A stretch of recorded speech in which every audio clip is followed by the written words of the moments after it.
Hello chers élèves, donc aujourd'hui nous allons essayer de résoudre un petit problème, un exercice, alors en utilisant le théorème 4 qui, je vous rappelle, dit que le cercle circonscrit, en tout cas si le cercle circonscrit a un triangle a pour diamètre un côté du triangle, alors ce triangle il est rectangle. Donc on va utiliser cette propriété pour construire ce triangle rectangle. Donc on a EFG, on veut qu'il soit rectangle en E.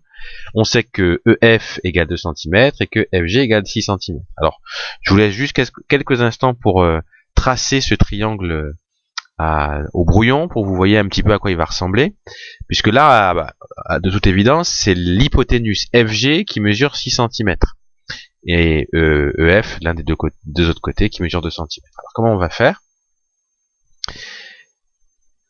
Eh bien, on va, comme on peut utiliser en plus que la règle et le compas, alors on va déjà commencer par tracer FG. Donc FG qui mesure 6 cm.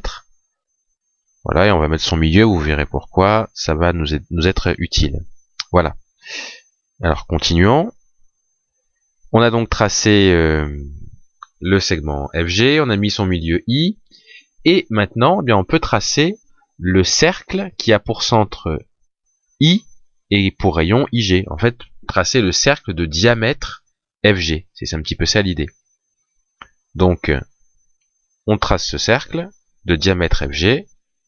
Voilà. Et une fois qu'on a fait ça, eh bien, il va falloir tracer E. Alors, on sait que EF, ça fait 2 cm. Donc, avec le compas, on prend 2 cm et on va tracer un cercle, ou un arc de cercle du moins, à 2 cm de F, et qui va couper le cercle qu'on a construit avant. Voilà. Et donc ça va être le point E, en fait. Donc maintenant, qu'est-ce qu'il reste à faire? Construire le triangle, puisque là on a tous les points. Donc là, ça va correspondre à EG. On construit. Et ensuite, là, ça va correspondre à FE. Et notre point E, il sera quand même temps de l'écrire, il est juste ici. Voilà. Alors vous allez me dire, mais c'est quoi le lien entre cette figure qu'on vient de tracer et puis la propriété 4?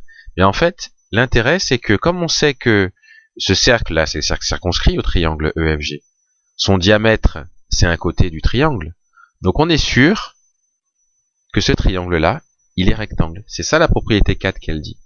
Elle dit que si le cercle circonscrit il a pour côté, il a pour diamètre, pardon, un côté du triangle, alors ce triangle il est rectangle. Donc EFG, même si on n'a pas voulu le faire rectangle, forcément, EFG il est rectangle en E. Et donc on a répondu à la question.